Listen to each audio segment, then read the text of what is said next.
नमस्कार दोस्तों, श्री जनशिखर क्लासेस में आपका हार्दिक स्वागत है। आधुनिक भारत के इतिहास में आज का हमारा टॉपिक है रॉलेट एक्ट, खिलाफत एवं असहयोग आंदोलन। आधुनिक भारत के इतिहास में ये टॉपिक बेहद ही महत्वपूर्ण है। आप वीडियो को ज़्यादा से ज़्यादा शेयर करिए। चलिए स्टार्ट करते हैं आज का अपना पहला क्वेश्चन। पहला क्वेश्चन है, मुस्लिम स्वतंत्रता सेनानी को भाईचारा एवं एकता दर्शाने हेतु गोल्डन टेम्पल की चाबियां किसे सौंपी गई थीं? मुस्लिम स्वतंत्रता सेनानी को भाईचारा एवं एकता दर्शाने हेतु गोल्डन टेम्पल की चाबियां किसे सौंपी गईं? आप कहेंगे गोल्डन टेम्पल की चाबियां सैफुद्दीन किचलू को सौंपी गई थीं। अगला क्वेश्चन है, 1922 में कौन सी घटना हुई? आप कहेंगे चौरी चौरा की घटना सन 1922 ईस्वी में हुई। जब चौरी चौरा की घटना पूछ लिया तो चौरी चौरा से बनने वाले सभी क्वेश्चनों को हम एक एक करके देखेंगे। जब आपसे पूछा जाए चौरी चौरा की घटना कब हुई, आप कहेंगे 4 फरवरी 1922 ईस्वी में चौरी चौरा की घटना हुई। आपसे पूछे चौरी चौरा की घटना जब हुई उस समय भारत का वायसराय कौन था? आप कहेंगे उस समय रीडिंग था जो भारत का वायसराय था। ठीक है। आपसे पूछा जाए चौरी चौरा की घटना में कितने पुलिसकर्मी मारे गए थे, तो आप कहेंगे 22 पुलिसकर्मी चौरी चौरा घटना में मारे गए थे। ठीक है। चलिए अगला क्वेश्चन हम देखते हैं, रविन्द्रनाथ टैगोर ने अपनी नाइटहुड उपाधि कब त्यागी? तो आप कहेंगे जलियांवाला बाग हत्याकांड के कारण रविन्द्रनाथ टैगोर ने अपनी नाइटहुड की उपाधि को त्याग दी थी। ठीक है। जलियांवाले बाग हत्याकांड से संबंधित क्वेश्चन हम कल देखे थे, इसलिए आज हम जलियांवाले बाग हत्याकांड से संबंधित प्रश्नों को नहीं देखेंगे। जिसको जलियांवाले बाग हत्याकांड से संबंधित प्रश्न देखने हैं, हमारे पिछले वाले वीडियो को जरूर देखें। चलिए अगला क्वेश्चन है, वर्ष 1919 में भारतीय इतिहास से संबंधित है। आप कहेंगे जो जलियांवाला बाग त्रासदी थी वह हमारा सन 1919 ईस्वी में हुई थी। अगला क्वेश्चन है, महात्मा गांधी द्वारा भारत में आरंभिक किया गया प्रथम सत्याग्रह कौन था? जब आपसे पूछे महात्मा गांधी द्वारा चलाया गया भारत में पहला सत्याग्रह कौन था, तो आप कहेंगे चंपारण सत्याग्रह। ठीक है। कौन सा सत्याग्रह? तो आप कहेंगे चंपारण सत्याग्रह।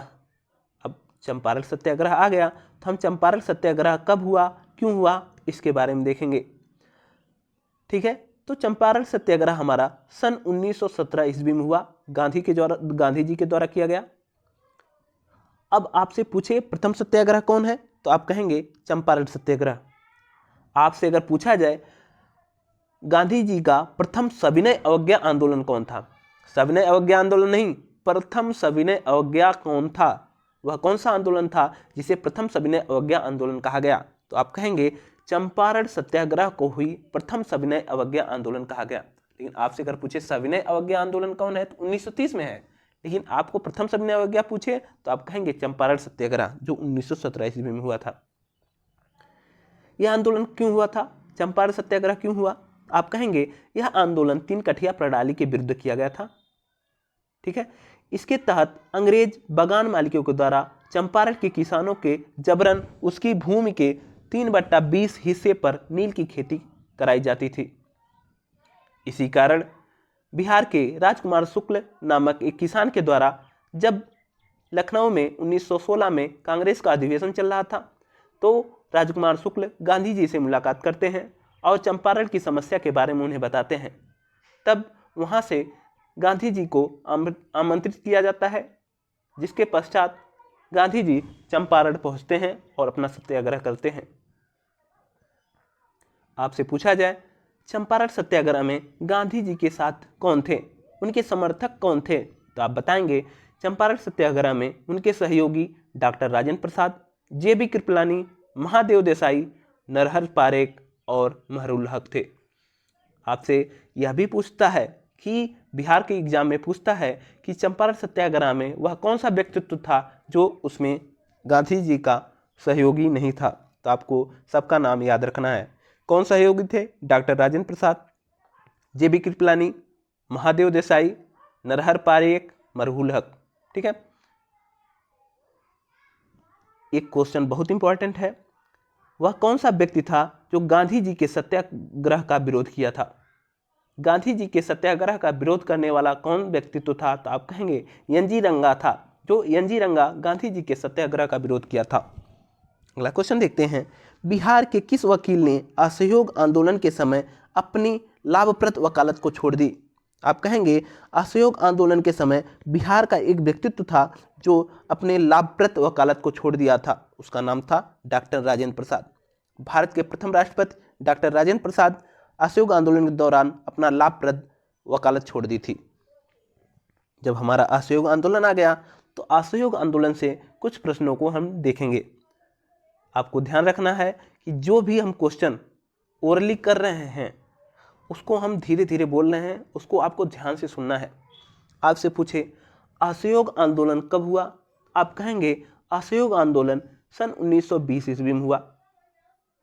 आपसे पूछा जा सकता है कि गांधी जी द्वारा चलाया गया प्रथम जन आंदोलन कौन था?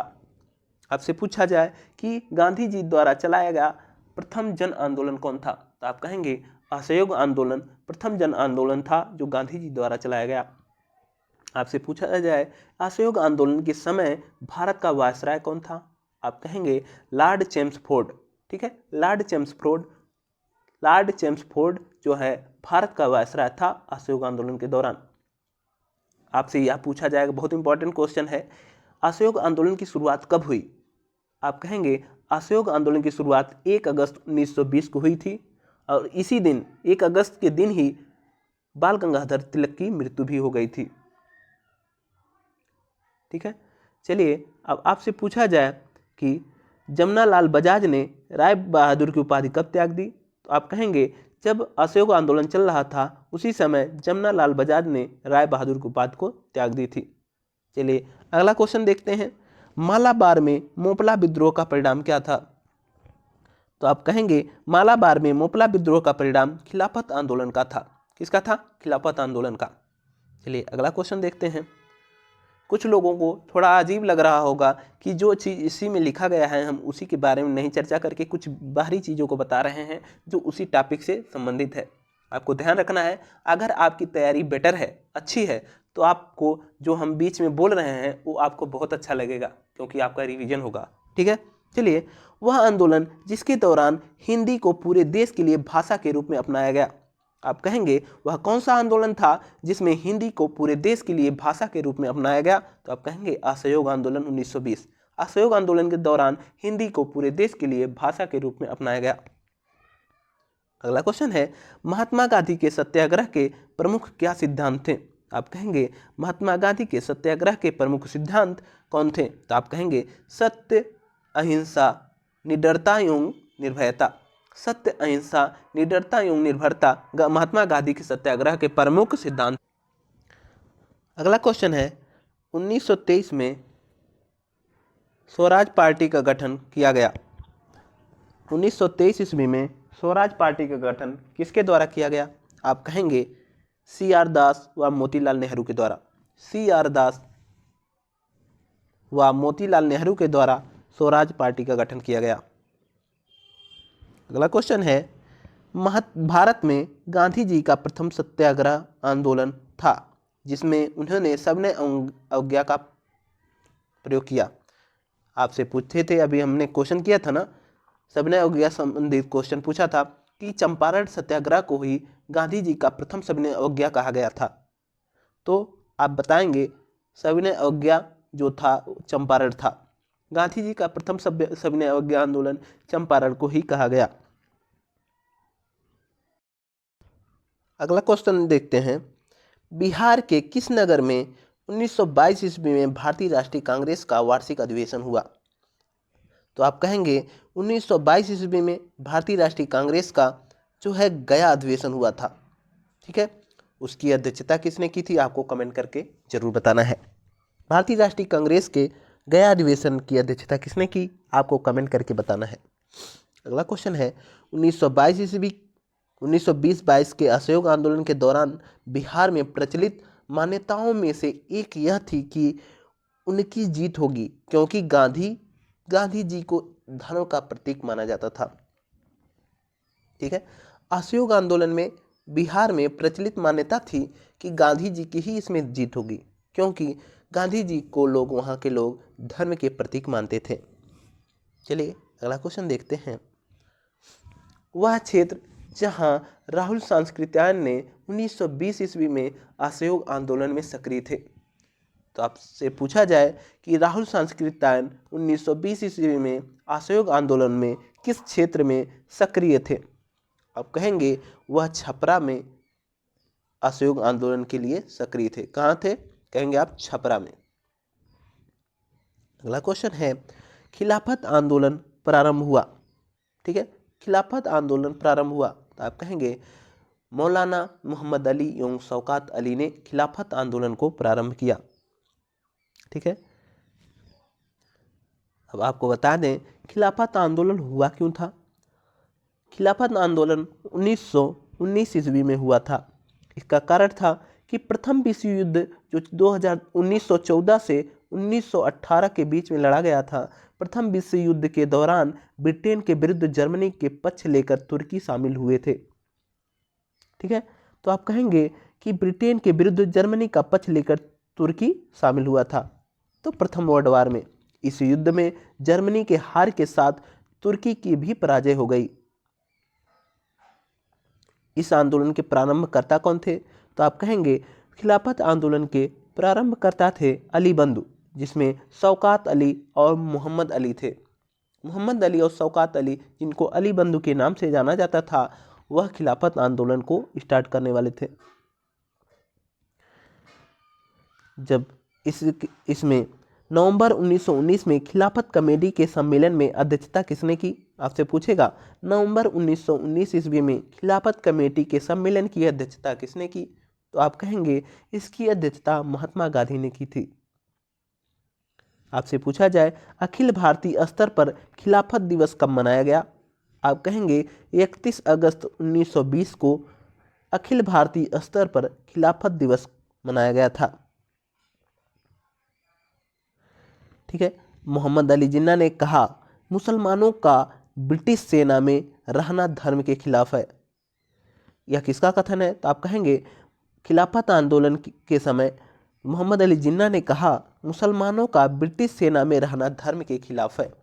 खिलाफत आंदोलन से संबंधित ये सभी क्वेश्चन आपको याद रखना है। अगला क्वेश्चन है, सन 1920 ईस्वी के खिलाफत कमेटी के सभा में जिसमें गांधी जी का असहयोग आंदोलन का नेतृत्व को संभालने का अनुरोध किया, यह हुई थी। तो आप कहेंगे इलाहाबाद शहर में। कहाँ हुई? इलाहाबाद शहर में। अगला क्वेश्चन है, असहयोग आंदोलन के स्थगन संबंधी घटनाओं का सही क्रम क्या है? आप कहेंगे असहयोग आंदोलन के स्थगन संबंधी घटनाओं का क्रम चौरा चौरी कांड में पुलिस गोलीकांड, उग्र भीड़ द्वारा पुलिस थाने को जलाना, गांधी जी द्वारा असहयोग आंदोलन का स्थगन, गांधी जी की गिरफ्तारी। क्या? गांधी जी की गिरफ्तारी, यही इसका क्रम था। अगला क्वेश्चन है, अखिल भारतीय खिलाफत सम्मेलन जो 1919 में हुआ था, उसके अध्यक्ष कौन थे? तो आप कहेंगे महात्मा गांधी थे। कौन थे? महात्मा गांधी। खिलाफत कमेटी सम्मेलन की अध्यक्षता महात्मा गांधी ही किए थे।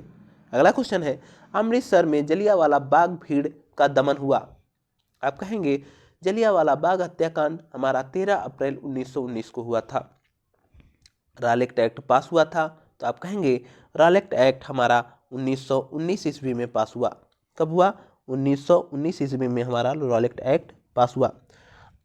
ठीक है, रॉलेट एक्ट के बारे में हम ऊपर चर्चा कर चुके हैं। अगला क्वेश्चन देखते हैं, गांधी जी ने असहयोग आंदोलन प्रारंभ किया। तो आप कहेंगे असहयोग आंदोलन 1920 ईस्वी में प्रारंभ हुआ। जलियांवाला बाग में प्रदर्शन के लिए लोग जमा हुए थे। तो कहेंगे सैफुद्दीन किचलू और सत्यपाल के बंदी बनाने के विरोध में जलियांवाले बाग में प्रदर्शन के लिए लोग जमा हुए थे। अगला क्वेश्चन है, महात्मा गांधी ने खिलाफत आंदोलन का समर्थन किया क्योंकि? तो आप कहेंगे गांधी जी ने अंग्रेजों के खिलाफ अपने आंदोलन में भारतीय मुसलमानों का सहयोग प्राप्त करना चाहते थे, इसलिए महात्मा गांधी खिलाफत आंदोलन का समर्थन किया। ठीक है, अगला क्वेश्चन है, वह घटना जिसके बाद महात्मा गांधी ने असहयोग आंदोलन को अपनी हिमालय जैसी भूल कहा।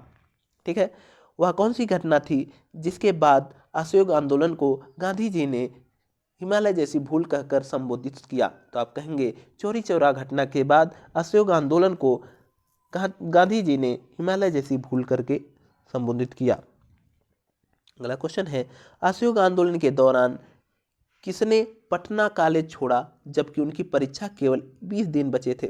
वह कौन सा व्यक्तित्व था जो असहयोग आंदोलन के दौरान पटना में कॉलेज में पढ़ाई कर रहे थे, उनकी परीक्षा में मात्र 20 दिन बचे थे, उसके बावजूद भी वह अपना कॉलेज छोड़ दिए थे? वह जयप्रकाश नारायण थे। ठीक है, अगला क्वेश्चन देखते हैं, गांधी जी के असहयोग आंदोलन में लोगों को शराब से परहेज करने का आग्रह किया गया। फलस्वरूप सरकार के राजस्व में भारी कमी आई। एक प्रदेश की सरकार ने लोगों को फिर से शराब पीने के प्रेरित करने के लिए प्रमुख व्यक्तियों की एक सूची प्रसारित की जो शराब पीते थे। उस प्रदेश का नाम बताइए। वह कौन सा प्रदेश था जहां पे शराब बंद होने के बाद भी लोग शराब पीते थे? तो आप कहेंगे वह क्षेत्र हमारा कौन था? बिहार। अगला क्वेश्चन है, जलियांवाला बाग नरसंहार गांधीजीवादी, ठीक है, जलियांवाला बाग नरसंहार गांधीवादी सत्याग्रह से संबंधित था। आप कहेंगे रॉलेट एक्ट। ठीक है, कौन था? रॉलेट एक्ट, जिसको काला कानून के नाम से भी जानते हैं। अगला क्वेश्चन है, चंपारण में गांधी जी को आमंत्रित किसने किया? तो हम बता चुके हैं, चंपारण में गांधी जी को आमंत्रित करने वाले राजकुमार शुक्ल थे। जब 1916 ईस्वी में कांग्रेस का अधिवेशन, लखनऊ अधिवेशन हो रहा था, उस समय गांधी जी की मुलाकात राजकुमार शुक्ल से हुई। वहीं पर चंपारण की घटनाओं के बारे में राजकुमार शुक्ल ने गांधी जी से कहा और उनको आमंत्रित किया। अगला क्वेश्चन है, महात्मा गांधी ने अपनी सत्याग्रह की तकनीक का प्रथम प्रयोग कब किया? आप कहेंगे सत्याग्रह का प्रयोग सर्वप्रथम गांधी जी ने अपने चंपारण सत्याग्रह अर्थात चंपारण के बिहार में किया। अगला क्वेश्चन है, ब्रिटिश शासनकाल में किस किस कानून के अंतर्गत लोग को बिना उचित कार्यवाही के बंदी बनाने की अनुमति थी? आप कहेंगे रॉलेट एक्ट। रॉलेट एक्ट ऐसा एक कानून था जिसमें बिना अपील, बिना दलील के शक मात्र पर गिरफ्तार कर लिया जाता था। उसको इसलिए इसे काला कानून भी कहा गया था। अगला क्वेश्चन है, चौरी चौरा की घटना घटित हुई? तो आप कहेंगे चौरी चौरा की घटना 4 फरवरी 1922 ईस्वी को घटित हुई थी। अगला क्वेश्चन है, रॉलेट एक्ट का भारतीय राष्ट्रीय कांग्रेस ने विरोध किया क्योंकि इसका लक्ष्य था। आप कहेंगे रॉलेट एक्ट का भारतीय राष्ट्रीय कांग्रेस ने विरोध किया क्योंकि इसका लक्ष्य क्या था? आप कहेंगे व्यक्ति स्वतंत्रता की सीमित करना। व्यक्तिगत स्वतंत्रता को सीमित करने के लिए रॉलेट एक्ट का भारतीय राष्ट्रीय कांग्रेस के विरोध में किया गया था। अगला क्वेश्चन है, गांधी जी के असहयोग आंदोलन वापस लिया गया। गांधी जी ने अपना असहयोग आंदोलन क्यों लिया वापस? तो आप कहेंगे चौरी चौरा घटना कांड हुआ। जब चौरी चौरा कांड हुआ, जब पुलिस के थाने में जब पुलिसकर्मियों को जला दिया गया, इसके पश्चात गांधी जी ने देखा कि हमारा जो आंदोलन है वह हिंसात्मक हो गया। उसके पश्चात गांधी जी ने असहयोग आंदोलन को वापस ले लिया। अगला क्वेश्चन है, फरवरी 1922 ईस्वी में पुलिस चौकी में आग लगाने की घटना संबंधी चौरी चौरा राज्य किस में है? आप कहेंगे उत्तर प्रदेश के गोरखपुर में चौरी चौरा स्थान पर पुलिस चौकी में आग लगाने वाली घटना हुई, जिसको हम चौरी चौरा घटना कहते हैं। अगला क्वेश्चन है, वह घटना जिससे गांधी जी को भारत में स्वतंत्रता संग्राम के क्षेत्र में लाकर खड़ा कर दिया, वह कौन सी घटना थी जिसमें गांधी जी को भारत के स्वतंत्रता संग्राम में लाकर खड़ा कर दिया? तो आप कहेंगे जलियांवाले बाग हत्याकांड, जो एक ऐसा हत्याकांड था जिसमें गांधी जी को भारत के स्वतंत्रता संग्राम के क्षेत्र में लाकर खड़ा कर दिया। आपसे पूछे वह कौन सी घटना थी जिसमें गांधी जी को भारत के स्वतंत्रता संग्राम के क्षेत्र में लाकर खड़ा कर दिया? आप कहेंगे जलियांवाला बाग हत्याकांड। ठीक है, अगला क्वेश्चन, ब्रिटिश के भर्ती सार्जेंट, ठीक है, ब्रिटिश का भर्ती सार्जेंट की उपाधि प्रथम विश्व युद्ध के दौरान सरकार को अपना सहयोग देने का कारण प्राप्त की। आप कहेंगे ब्रिटिश का भर्ती सार्जेंट की उपाधि किसको मिली? तो आप कहेंगे गांधी जी को। क्यों मिली? क्योंकि उन्होंने प्रथम विश्व युद्ध के दौरान सरकार को अपना सहयोग देने का कारण था। जब प्रथम विश्व युद्ध के दौरान गांधी जी ने ब्रिटिशों का सहयोग दिया, इसीलिए ब्रिटिश का भर्ती सार्जेंट गांधी जी को कहा गया। अगला क्वेश्चन है सत्याग्रह आंदोलन में जिसमें गांधी जी ने प्रत्यक्ष रूप से भाग नहीं लिया, तो वह कहेंगे वाइकोम सत्याग्रह। इसमें गांधी जी ने प्रत्यक्ष रूप से भाग नहीं लिया था। स्वराज दल की स्थापना असफलता के बाद हुई, तो आप कहेंगे स्वराज दल की स्थापना असहयोग आंदोलन के असफलता के बाद 1923 ईस्वी में किया गया। ठीक है। अगला क्वेश्चन, बिहार के किस स्थान पे गांधी जी ने अपना प्रथम सत्याग्रह किया, तो आप कहेंगे बिहार के चंपारण स्थान पर गांधी जी ने अपना पहला सत्याग्रह किया। ठीक है, नील खेती के विरोध में। क्वेश्चन है चंपारण आंदोलन से संबंधित नहीं था। अभी आपसे पीछे ही चर्चा किए थे, जब चंपारण आंदोलन स्टार्ट किए मैंने बोला था कि इससे कौन कौन संबंधित है, ये आपको याद रखना है। चंपारण आंदोलन से कौन संबंधित नहीं है, तो आप कहेंगे जयप्रकाश नारायण। अगला क्वेश्चन है स्वराज आम जनता के लिए होना चाहिए, केवल खास वर्गों के लिए नहीं। यह प्रसिद्ध वक्तव्य किसके हैं, आप कहेंगे यह प्रसिद्ध वक्तव्य किसके हैं, तो आप कहेंगे CR दास के। चित्तरंजन दास ने एक कथन बोला स्वराज आम जनता के लिए होना चाहिए, केवल खास वर्गों के लिए नहीं। अगला क्वेश्चन है सन 1917-18 में अहमदाबाद गांधी जी के द्वारा चलाए गए सत्याग्रह में हिस्सा लिया, तो आप कहेंगे मजदूरों ने। ठीक है, चलिए अगला क्वेश्चन देखते हैं। 1918 में अहमदाबाद मजदूर हड़ताल का नेतृत्व किसने किया, तो आप कहेंगे महात्मा गांधी ने। किसने? आपसे पूछा जाए कि प्रथम भूख हड़ताल कौन थी, तो आप कहेंगे अहमदाबाद मिल मजदूर आंदोलन जो 1918 ईस्वी में हुआ था, वह प्रथम भूख हड़ताल था। इसमें क्या हुआ था, तो आपको बता दूं कि इसमें मिल मालिकों का मजदूर के बीच प्लेग बोनस को लेकर विवाद हुआ। मजदूर 50% बोनस की मांग कर रहे थे, जबकि मिल मालिक केवल 20% ही बोनस देना चाह रहे थे। इस प्रकरण में सभी मजदूर हड़ताल पर चले गए। 15 मार्च 1918 में गांधी जी स्वयं भूख हड़ताल पर बैठ गए तथा मजदूरों को 75% बोनस मांग कर रहे थे। यह गांधी जी के भारत की प्रथम भूख हड़ताल थी। तो आपसे पूछा जा सकता है भारत में गांधी जी की प्रथम भूख हड़ताल कौन थी, तो आप कहेंगे वह अहमदाबाद मिल मजदूर आंदोलन थी। मिल मालिकों में अंबालाल साराभाई भी थे, जो गांधी जी के परम मित्र भी थे। अब आपसे पूछा जाए अहमदाबाद मिल मजदूर में आंदोलन में अहमदाबाद मिल मजदूर आंदोलन में गांधी जी के कौन कौन लोग सहयोग किए थे, आप कहेंगे इनके सहयोगी वल्लभ भाई पटेल, अंबालाल साराभाई तथा उनकी बहन अंबालाल साराभाई की बहन अनसुईया बेन भी थी। ठीक है, इस मामले में 35% उनको वेतन की छूट मिली थी। अगला क्वेश्चन है महात्मा गांधी दक्षिण अफ्रीका वापसी पर इनमें से कौन सी घटना का कारण था, आप कहेंगे दक्षिण अफ्रीका से वापसी में उनके घटना का कारण चंपारण सत्याग्रह था। 1923 ईस्वी में स्वराज पार्टी के गठन के समूह के रूप में संगठन हुआ, तो आप कहेंगे 1923 ईस्वी में स्वराज पार्टी का गठन हुआ था CR दास के द्वारा। आप कहेंगे एक समूह के रूप में इसमें संगठन में क्या हुआ था, तो आप कहेंगे कांग्रेस। क्या कहेंगे? कांग्रेस। अगला क्वेश्चन है गांधी जी ने भारतीय राजनीति में प्रवेश किया, आप कहेंगे गांधी जी ने चंपारण आंदोलन के द्वारा भारतीय राजनीति में प्रवेश किया। आज का हमारा टॉपिक यहीं पर समाप्त होता है। कल का हमारा टॉपिक होगा सविनय अवज्ञा आंदोलन, गांधी इरविन समझौता और गोलमेज सम्मेलन। ठीक है, आप वीडियो को ज़्यादा से ज़्यादा शेयर करिए। बहुत बहुत धन्यवाद।